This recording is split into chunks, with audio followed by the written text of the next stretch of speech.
Good morning. Good morning, everybody. Thank you for your patience.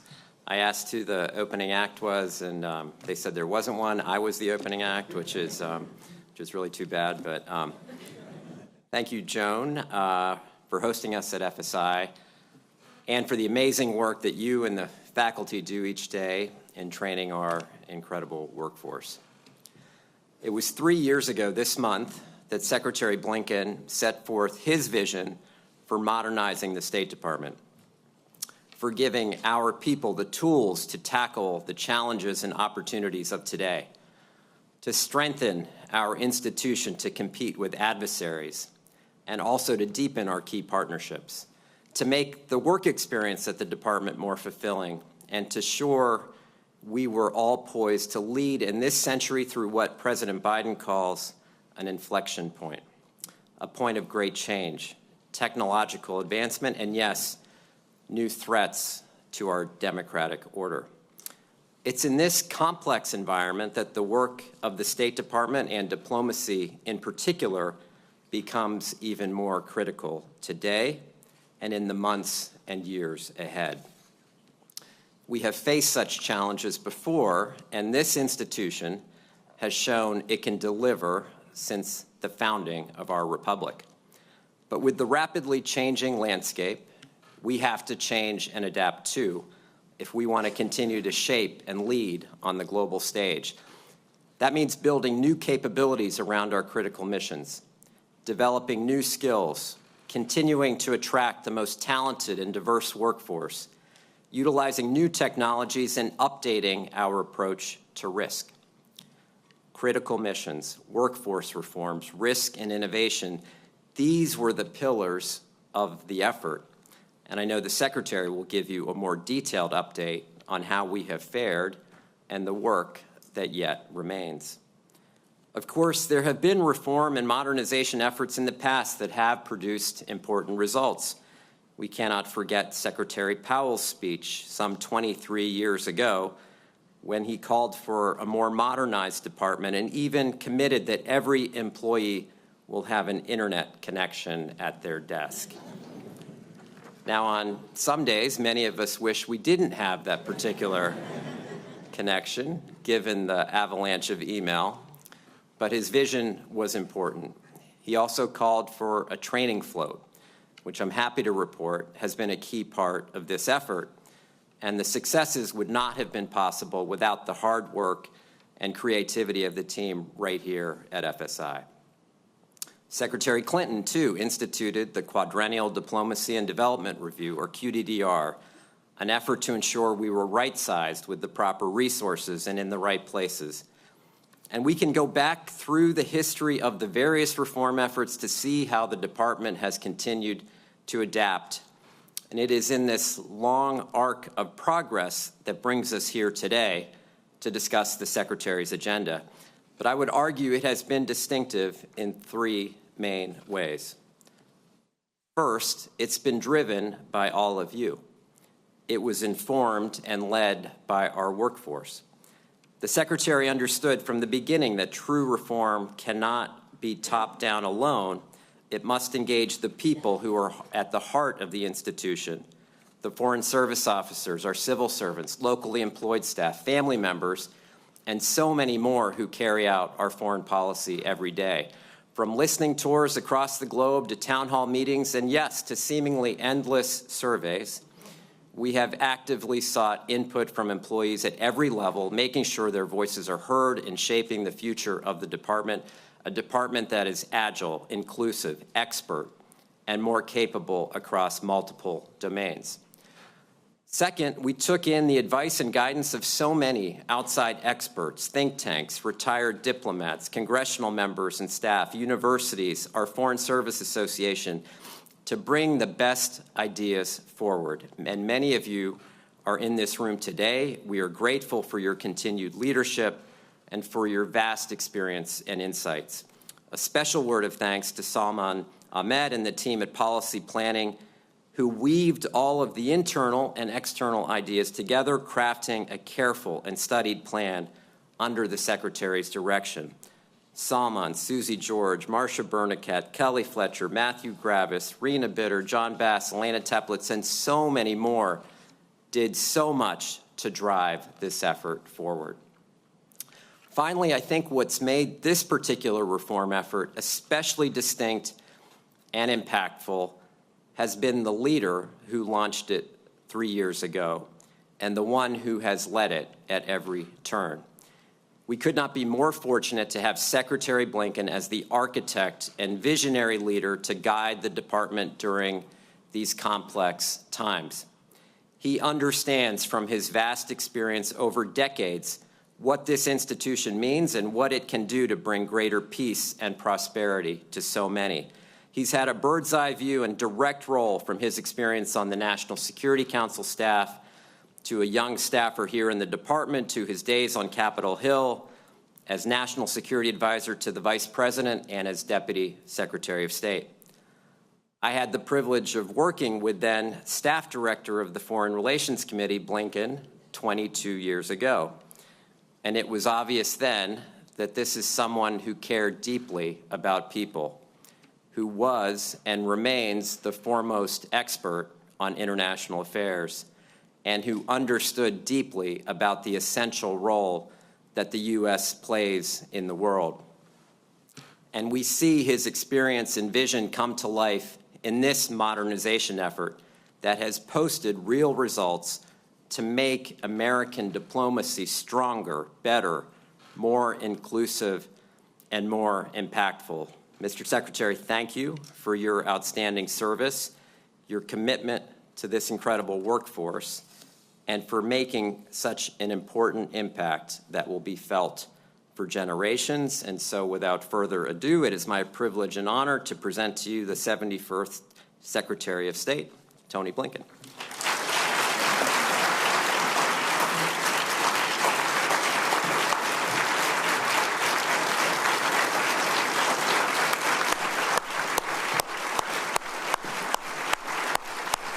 Thank you.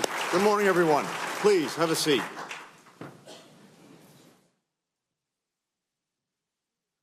Rich, one of the great pleasures and privileges of my time in Washington has been working with you. And as I look out at so many people here, so many people who come back to the department, so many people working today to strengthen the department, it's also cause for reflection that the best part of my 32 years has been the people I've had the immense privilege to work with. And I see so many of them here today, and I'm grateful to each and every one of you. So I started at the department more than 32 years ago. My first job in Washington, coming here at the beginning of the Clinton administration. I was a special assistant in what was then the Bureau of European and Canadian Affairs, for those with long memories. I was in the front office, and I had my own office. Its previous occupant had been a very large safe. I found on the desk that barely fit into that office, and some of you will remember this, those very large Wang computers. And that was the beginning of an experience that led me to where I am today. And as I like to say, over the course of 32 years, I moved up one flight from the 6th floor to the 7th floor and got some windows. So not bad. But it was the start of a deep attachment to this institution and to its people, and a conviction that those of us who are entrusted for a brief period of time with responsibility for leading this institution owe it to the institution and owe it to the institution's people to try to leave it a little bit stronger, a little bit more effective, a little bit more fit for purpose than when we found it. And that's what we've been working to do. During my time as Secretary, we've traveled 1 million miles. I've met with leaders and citizens in some 86 countries and more than a dozen cities and towns across the United States. We've seen remarkable things during that time, but everywhere I've gone, my conversations have focused on issues that are increasingly shaping the lives of the people that we're here to serve. Protecting workers and businesses from unfair trade practices that hurt their bottom lines threaten their jobs, threaten their livelihoods. Securing supply chains for critical items like semiconductors, medicines that our people and our economy depend on. Safeguarding digital infrastructure to make sure that our privacy is protected, our data is secure, our hospitals and electric grids are safe. Using emerging technologies like AI, using them for good while working to prevent their misuse. Producing clean, affordable energy that people can count on to power their homes, businesses, while keeping this planet habitable for our children and grandchildren. Preventing another pandemic. Stopping the flow of synthetic drugs into our communities. Contending with historic migration across our hemisphere and around the globe. At the same time, we face a small number of revisionist powers, principally Russia, with the partnership of Iran and North Korea, as well as China, that are aggressively challenging our interests and values and are determined to alter the foundational principles at the heart of the international system. China alone has acquired the economic, the diplomatic, the technological, and military power to do so on a regional and a global scale. As geopolitical competition is underway to shape a new era in international affairs, long-standing challenges remain: conflicts, terrorism, political instability. We see this around the world, from the Middle East to Sudan to Venezuela. So the world we face is more competitive, it's more complex, it's more combustible than at any other point in my career.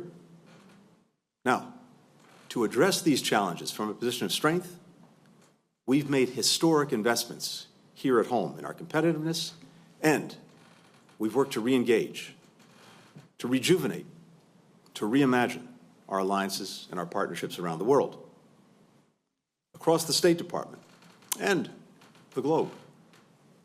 My colleagues and I are hearing the same thing. The United States remains the partner of first choice. Not just our federal government, local government, private sector, universities, technologists, philanthropies. People continue to look to the United States. Now, it's also profoundly in our interest to team up with our counterparts abroad, because we can accomplish so much more together than any one of us can do alone. And we know that the strength, the success of our friends redounds directly to our own security and prosperity. More markets for our products, more partners to tackle global challenges, new allies to deter and defeat aggression. That's at the heart of something that used to animate our approach to the world: enlightened self-interest. And I believe it needs to be at the heart of how we approach the world now. To meet this moment, our diplomacy and this department have to be fit for purpose, organized, resourced, and with the talent to lead on the most pressing issues of our time. So as Rich said, 3 years ago, right here at FSI, we launched a plan to strengthen and revitalize American diplomacy for this new age in international affairs.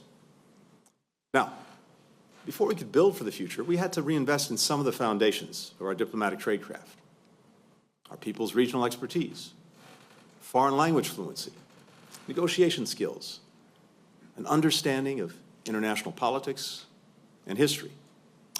We had to tend to some core management issues too, ensuring that we could maintain and protect our embassies and consulates, safeguard our data and communications, take care of our people's health and their welfare. At the same time, in developing this modernization agenda, as you've heard from Deputy Secretary Verma, we wanted to build on past efforts, past initiatives, not reinvent the wheel. Look at the incredible work that had been done by some of my predecessors, Democratic and Republican alike, to work to strengthen the department. And as you heard, we've drawn on the visions, the voices, the expertise, the experience of so many people across the department, allies and partners on Capitol Hill, and I'm gratified to see Representative Barbara Lee here with us today, great champion of the department, so many others. We were animated by the knowledge that we couldn't finish this work overnight, or even in a single term or administration.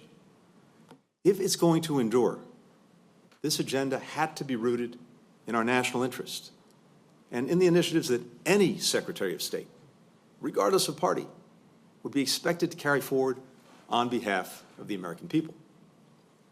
I'm proud of the progress that we've made over the past few years. Now, I want to talk about that today, and I also want to talk about some of the work that's left to be done. But let me start with this. None of the modernization work would have been possible without strong bipartisan support from Congress, including Representative Lee. It's taken exceptional efforts from people at every post, in every bureau of this department, members of our civil service and our foreign service, eligible family members, contractors, locally employed staff, and, of course, our senior leadership team. Deputy Secretary Campbell, Deputy Secretary Verma, his predecessor, Brian McKeon, John Bass, now the Acting Undersecretary for Political Affairs, Elena Teplitz, who's taken on the duties of Undersecretary for Management, our Director General of the Foreign Service and Director of Global Talent, Marcia Bernicat, the Director of the Foreign Service Institute, Joan Palachuk, my policy planning staff, led by Salman Ahmed, and so many others. As I look out at all of you, at our remarkable Chief of Staff, Susie George, and so many others, it's like I'm looking at the 2024 Los Angeles Dodgers, which, as a Yankee fan, is not the best sight. So, let me talk a little bit about what we've accomplished so far, and again, what remains to be done. First, we've reorganized the department and invested in our ability to lead on the issues that are increasingly animating our diplomacy. We established the Bureau of Cybersecurity and Digital Policy and the Office of the Special Envoy for Critical and Emerging Technology. We brought in incredible talent in these areas to ensure that the United States and our partners retain our collective edge in the technologies that are shaping our future. Across our diplomacy, we've prioritized leading on norms and standards, promoting digital freedom, protecting our most sensitive technology, making critical supply chains more resilient. We're committed to building what we call digital solidarity because we have a profound stake in working with and supporting partners that share our vision for a vibrant, open, and secure technological future. We've dedicated more resources to combating the climate crisis, powering the clean energy transition, protecting the environment across our department through our Special Presidential Envoy for Climate, and I have to, again, thank, with deep appreciation, Secretary Kerry for taking on this work, and with the creation of a new dedicated Foreign Service officer positions across the department. In the wake of COVID, President Biden made it clear that we needed to prioritize health diplomacy, drawing on the decades of experience that this department has and USAID had with SARS, with Ebola, with HIV/AIDS. So, we created a Bureau of Global Health Security and Diplomacy. By acting as a central hub for all of our public health efforts, this team works with our partners abroad to strengthen health systems, to fight deadly diseases, to prevent future pandemics. The challenges posed by the People's Republic of China touch every aspect of our foreign policy and every region of the world. So, we built what we call China House, an office that brings together experts from across the department and other agencies under one roof, where they can better coordinate and better manage this most complex and consequential relationship. We invested in our economic statecraft, focusing more on improving development finance, strengthening supply chains, elevating our Office of Sanctions Coordination, establishing a coordinator on global anti-corruption, appointing a special representative for international labor affairs, setting up a task force to help countries become more resilient to economic coercion. We stood up an office to advance our interests and values in an increasingly contested and crucial set of international organizations. That team is getting Americans elected to senior leadership positions while building coalitions to drive reform and to safeguard the integrity of institutions like the United Nations. And in a world where foreign and domestic policy are increasingly intertwined, we set up a subnational diplomacy unit to build collaboration with and between mayors, governors, locally elected officials, both here at home and around the world. And I've seen the power of this. These leaders, they're the ones, day in, day out, particularly at the local level, who are finding cutting-edge solutions for what are global challenges, from ransomware to public health crises. And it's critical that they have the opportunities to share their ideas with other local officials and with national governments so that we can all learn from each other and make our own policies better. Now, with all of this focus on reorganization and making sure that the institutional building blocks of the department were fit for purpose, we also knew that to truly modernize our diplomacy, we had to embrace new tools and some new tactics to become more innovative, more nimble, more effective. So, we transformed the way that we assess, accept, and deal with risk in an increasingly volatile world. And you heard this from Rich Verma. Now, we can't and we shouldn't set out to try to eliminate risk entirely. That's an unrealistic standard. But what we are doing is working to manage risk responsibly, making it easier for diplomats to work in person, in the field, with fewer security constraints, and better realizing the full potential of our presence and our people. That broader shift has helped us expand our diplomacy's reach and get more out of our taxpayers' dollars. Now, previously, it could take up to 15 years and hundreds of millions of dollars to open a single U.S. embassy. So we teamed up with Congress to update the rules, the requirements around how we build our embassies. Now, we can be on the ground in more places, more quickly, without sacrificing security. That means America can advance our interests and values more effectively in this more competitive world. Just in the last 2 years, we've established 5 new embassies in the Indo-Pacific, in the Maldives, Tonga, the Seychelles, Vanuatu, the Solomon Islands. In some cases, we were able to open our doors in less than 12 months with much smaller budgets. Now, some of these embassies have smaller staffs, others share a location with an ally, but they're letting us deepen and strengthen our partnership with these nations. Another way that we're changing our diplomacy is by embracing different tools. 3 years ago, we released the department's first ever strategy to incorporate more data into our work, and we surged hiring of dedicated data officers to help us do the job. Now, whether we're designing our foreign assistance programs, responding to crises around the world, we're doing so in a way that's using more timely, data-informed insights to guide the decisions that we make. We're harnessing the power of technology to improve our productivity in other areas. Americans can now renew their passports online without leaving their homes or putting anything in the mail. So far, more than 1 million people have successfully used online passport renewal. And just yesterday, I had an opportunity to be with our colleagues in consular affairs who've done such an extraordinary job in building back, stronger and better than ever before, our ability to deliver visas for people who want to come to the United States and deliver blue books to Americans who want to be able to travel the world. We've issued or renewed a record number of passports over the last year. And the result of this, as well as a record number of visas, means that more people are able to come to the United States than ever before. More Americans are able to travel the world than ever before. We've also made the State Department a leader in our federal government when it comes to incorporating artificial intelligence into our work. The State Department is leading the pack. A few months ago, we rolled out our own set of AI tools, including our own State Department chatbot. They saved our teams tens of thousands of hours, translating documents, fact-checking reports, tracking international news and social media posts, creating instantly accessible databases of diplomatic knowledge and diplomatic practice. Now, we're just getting started using AI, but I can see a future that's already with us to become not only more efficient, but more rigorous, more effective in our analysis, in our planning, and also freeing up all of our people to focus their time where they can have the most value added, the most impact, to do what's really at the heart of their jobs. Now, there's one more tool that we've embraced: downgrading, declassifying, sharing intelligence with our foreign partners and with the public. 2022, working with our remarkable intelligence community.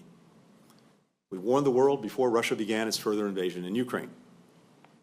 Just last month, we used intelligence diplomacy to shed light on the link between the media company RT and Russia's intelligence apparatus, including their efforts to manipulate Moldova's upcoming election. In both cases, and in so many others, intelligence diplomacy helped us expose lies and disinformation, build trust with our partners, develop a stronger and collective response. We've also worked to do something that I think is essential for the well-being, the strength, the resilience of this institution. And that's working to renew a spirit of discourse and debate here at the department. We have a workforce represented by so many in this room of exceptionally smart, exceptionally creative, exceptionally experienced people. But it's a large bureaucracy. And too often our bureaucracy can stop good ideas from rising to the surface.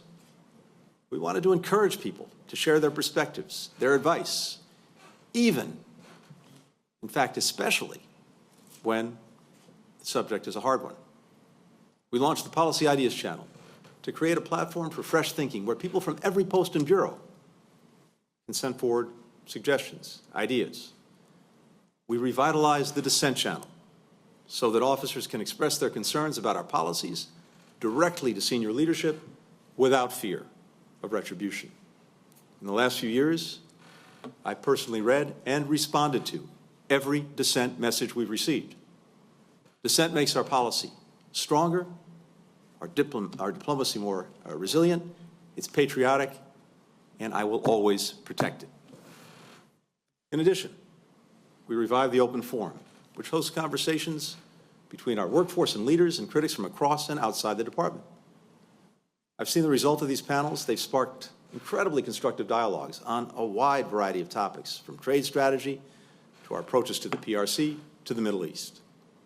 Now, not every dissent nor every discussion is actually going to generate a change in policy, but each and every one causes us to at least pause for a moment, to step back, to maybe question our assumptions, to test alternative approaches. And in some cases, we have implemented recommendations, shifted our thinking. So I strongly want to encourage this to continue. One employee suggested that more American diplomats should do stints at multilateral organizations, something our competitors and many of our friends have done for a long, long time. So we thought that was a good idea, that it would offer hands-on experience for our workforce, let us deepen our cooperation with and influence in these institutions. Our first cohort will start their jobs next summer. We also needed to improve our ability to anticipate and plan for developments that will challenge even the best strategy and even the best policy. That's one of the key lessons we took away from the Afghanistan After Action Review. So we launched the Policy Risk and Opportunity Planning Group to carry out this work, to do it in a rigorous and deliberative manner. Thanks to contributions from colleagues across the department, we've successfully anticipated a number of scenarios, from coups to conflicts to technological breakthroughs to economic crises, and we've been better prepared when they happened. Finally, new structures and innovations will only deliver if they're matched by investments in our workforce, the remarkable people who bring diplomacy to life. And in many ways, that's really at the heart of everything we've been trying to do for the last 3.5 years. And we're doing that by recruiting and retaining the best talent that America has to offer, building a more robust and equitable pipeline for the next generation of diplomats. We got direct hiring authority for critical positions, a status that lets us bring on qualified candidates through a faster, less bureaucratic process. And in a world that is changing as rapidly as this one is, the ability to do that, to make sure we can bring in the best talent in this country to address these emerging challenges, that is a critical asset to have. We're finding people with expertise in key fields like STEM through fellowships and tailored recruitment programs. We're making job opportunities more inclusive. We launched a paid internship program for the first time in the history of the department. It's already brought on 1,700 interns, making entry-level roles more accessible for people from a broader range of socioeconomic backgrounds. We moved the Foreign Service application process online instead of requiring that many candidates pay to travel to D.C. for an interview. Thanks in part to these efforts and to some historic budget increases that we received from Congress, we have more people in the Foreign Service than we've ever had before. And since 2021, our civil service team has expanded 22%, the biggest hiring surge in 20 years. This year, eligible family member employment, the spouses, the adult children of our diplomats overseas hit an all-time high. But growth is not enough. We need to offer more support, more flexibility, more room for advancement to win today's competition for talent. And make no mistake about it, we're in a competition for talent. The people in this department could be doing so many other things, and indeed, many have come from doing other things. We have to be the best possible place to work if we're going to continue to recruit the best and continue to retain the best. So that's the goal of the first ever retention plan that we rolled out last month, based on surveys and interviews we did, to try to understand why some people choose to leave well short of the normal time they would spend at the department, why they might be giving up on the incredible investment that they made and that we made in them. And drawing on that, again, how to make this department the best possible place to work. Now, this is going to be a long-term effort, but we've already taken steps to improve training for managers, to combat workplace bullying, and to lighten unnecessarily heavy workloads. We're offering more room for career growth by adding senior positions and expanding overseas roles for civil service employees. We're providing more chances and choices for professional development. We grew our training float, allowing more people to focus on learning new skills full-time without understaffing their teams or sacrificing our readiness. And this is an initiative that I think is going to make a profound difference, something we've been trying to do for years, but that now we have at hand. And it will free up people to engage in career-long learning, but to do it in a way, again, that doesn't undermine the work of a particular office or bureau or our readiness for any challenge that we have. And here at the Foreign Service Institute, we're working together to strengthen that career-long learning, to create new and more advanced courses on critical topics, commercial tradecraft, emerging tech, global health diplomacy. And here again, I can't begin to emphasize the importance of this initiative and the work that Joan and her team have been doing at FSI. We know, you all know, that the rapidity of change, the profundity of change is such that we have to have effective career-long learning if we're going to keep up, never mind get ahead. And so having a Foreign Service Institute that is geared not only to the work that comes with bringing people in, but that is with them, that's with you every step of the way in your careers, I believe is mission critical. And I'm grateful for the work that we've been doing and the more that needs to get done. We're also taking steps to support our locally employed staff. You all know this. I know this. The lifeblood of our embassies in every country in the world. Locally engaged staff account for some 2/3 of this department's personnel. Their support, their success is mission critical. We're making their pay more predictable, competitive, more reflective of local conditions, so that we remain an employer of choice overseas. We're improving their access to training and professional development so that our colleagues can strengthen their skills and stay at the forefront of emerging fields. As Secretary, one of my top priorities has also been to make sure the department's capitalizing on one of our nation's greatest strengths, our diversity. It's not just the right thing to do. It's the smart and necessary thing to do. We're operating in an incredibly diverse world. The greatest benefit we have in operating in that world is our own diversity. This diversity in experience, in skills, in knowledge, in backgrounds. It's profoundly in our interest to make sure that we're drawing on it in this department. If we don't, we're simply shortchanging our diplomacy, shortchanging our foreign policy, and shortchanging our country. So this is an area of tremendous importance and one that we've really dug into.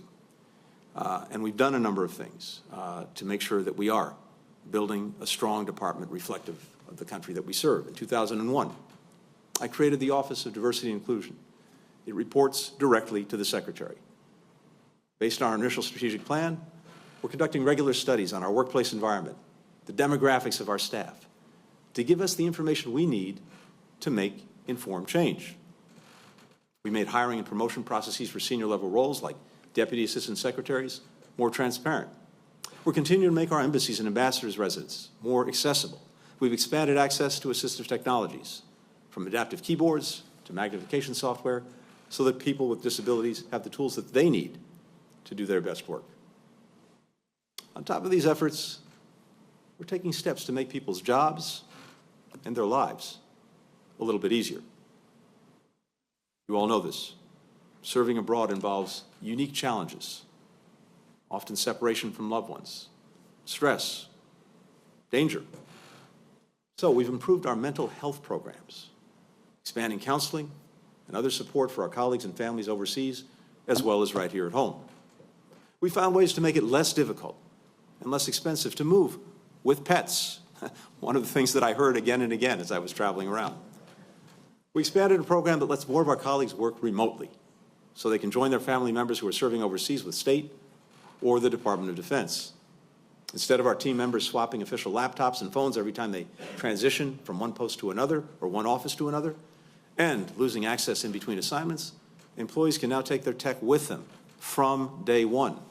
Now, some of this may seem like a small step, but we know that even these small steps can have a powerful impact, a real effect on people's quality of life, and so we've also made them a priority. In all of these different ways, we've made steady progress to implement the modernization agenda. By creating offices that draw on expertise from across the department to address pressing new challenges, by embracing cutting-edge tools and letting our people get creative, by giving our workforce more chances to grow and to contribute, the State Department has become a more agile, a more effective institution. And as a result, we're better able to strengthen our partnerships, compete with strategic rivals, deliver for our people during a moment of remarkable challenge. And just to give you a few examples of how all of this is translated into real-world effect. When it comes to the PRC, we've achieved a level of strategic convergence with allies and partners across and between the Atlantic and Pacific that was unimaginable just a few years ago. Looking at the problem and the challenges posed by the PRC in the same way, acting increasingly together to address those challenges. And even as we strengthen our hand in this competition, we're maintaining communications channels, including between our militaries, and even growing cooperation on issues like the threat of synthetic opioids. We're not asking countries to choose between China and the United States, but we're working hard to improve the value proposition that partnering with the United States brings to deliver on countries' economic needs and aspirations. We've expanded opportunities for countries to access development finance by reforming international financial institutions and establishing new lending policies.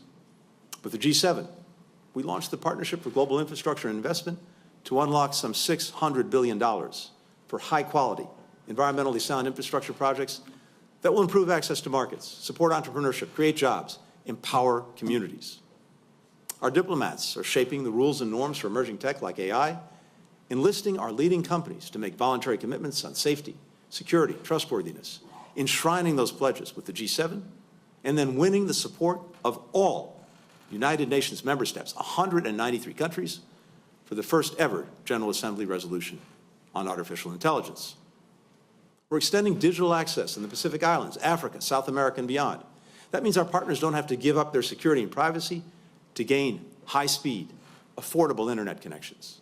As part of the CHIPS Act, we're investing $500 billion to build secure telecommunications networks and diversify semiconductor supply chains from the Caribbean to Europe to the Indo-Pacific. We're also building trusted tech ecosystems, including in emerging areas like quantum, technology with capabilities that exceed even the most powerful supercomputers.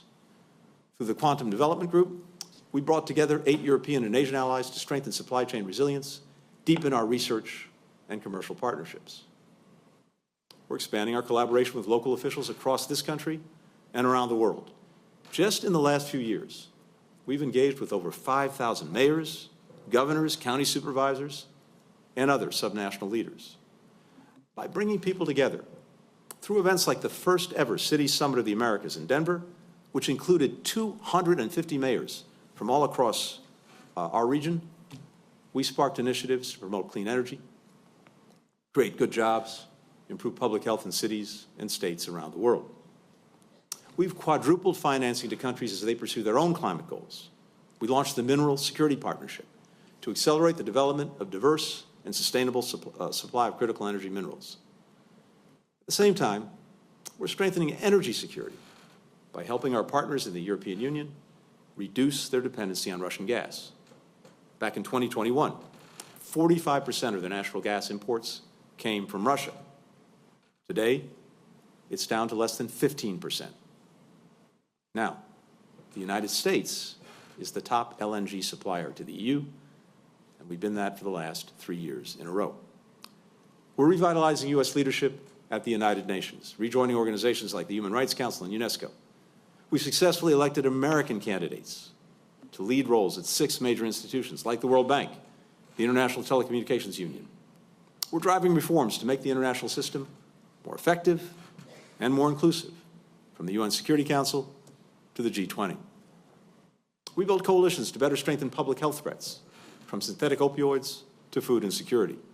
We helped launch a platform that's focused on improving coordination between foreign ministries as we tackle infectious disease, providing direct support too, working with partners to slow the spread of Marburg virus, delivering vaccines to communities affected by Mpox, providing HIV treatment to tens of millions of people around the world, continuing to build on the extraordinary achievements of PEPFAR.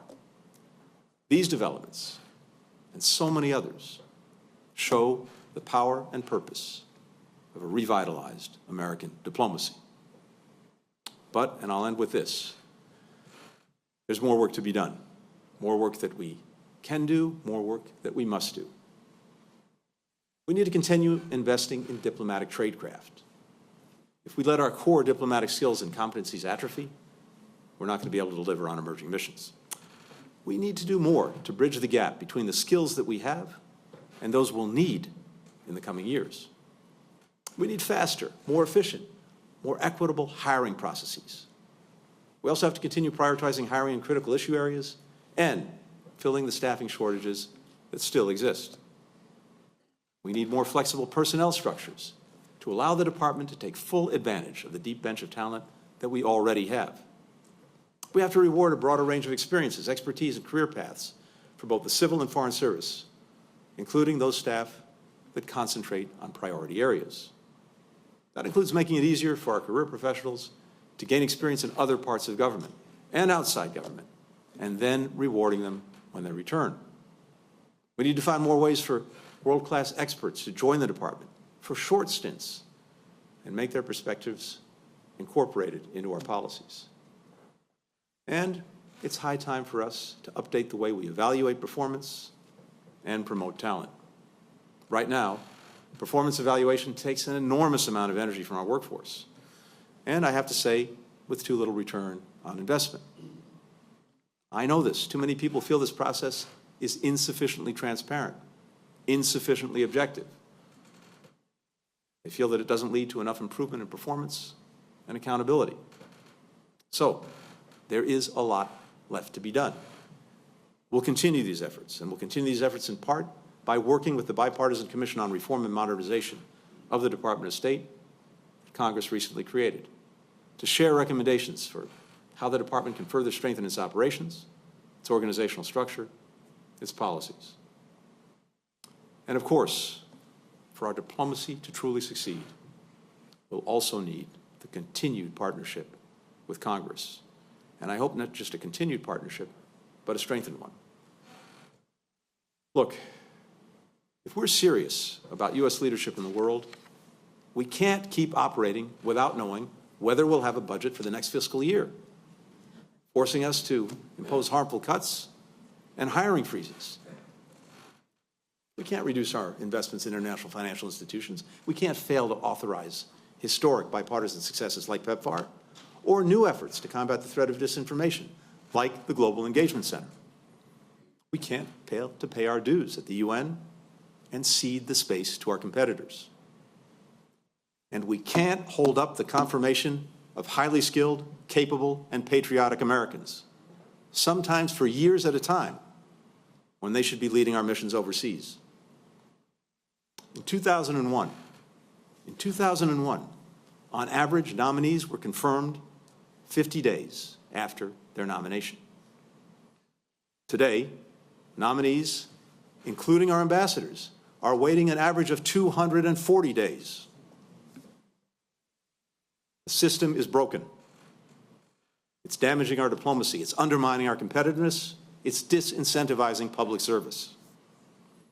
And of course, this all feeds our competitors' false narratives of our decline and division. It reinforces their conviction, their false conviction, that now is the time to challenge the United States and pursue their revisionist goals. It shakes the trust and confidence of our friends. So, together, we have to find a way to fix this system. We have to do better by our people. We have to do better by our diplomacy. We have to do better by our foreign policy. We have to do better for our country. When our diplomats have the resources they need, when they have the support they deserve, when they have the chance to contribute to their full potential, there's nothing they can't do. 2 weeks ago, 235 of the newest members of our Foreign Service took their oath of office. That's our largest single class ever. These people, and the more than 2,000 others who joined the Foreign Service and the Civil Service this year alone, that represent the future of American diplomacy. Former attorneys, engineers, teachers, veterans, financial experts. They've lived in every part of the world. They speak some of the most difficult and critical foreign languages. They're bringing a wealth of experience with them. The diversity is staggering. One person trained as a hostage negotiator. Another worked as the first carbon-negative farm in Costa Rica. Someone else created Nepal's first digital library. And like the people that I have the immense privilege of working with every day, I know that they're going to serve our country with incredible dedication, with character, with heart. Ultimately, it's them, all the people of the State Department, that fill me with optimism and fill me with confidence about the future of this institution, the future of American diplomacy. I thank each and every one of you who've participated in taking our country to the world, helping us to understand the world a little better, informing our diplomacy, informing our foreign policy, making America stronger at home and around the world. This is a collective enterprise. I'm gratified by the extraordinary talent we have at the department. I can see an incredibly powerful, productive, positive future for this institution, but we've all got to make it happen together, and I thank you for the work you're doing to do just that. Thank you, everyone.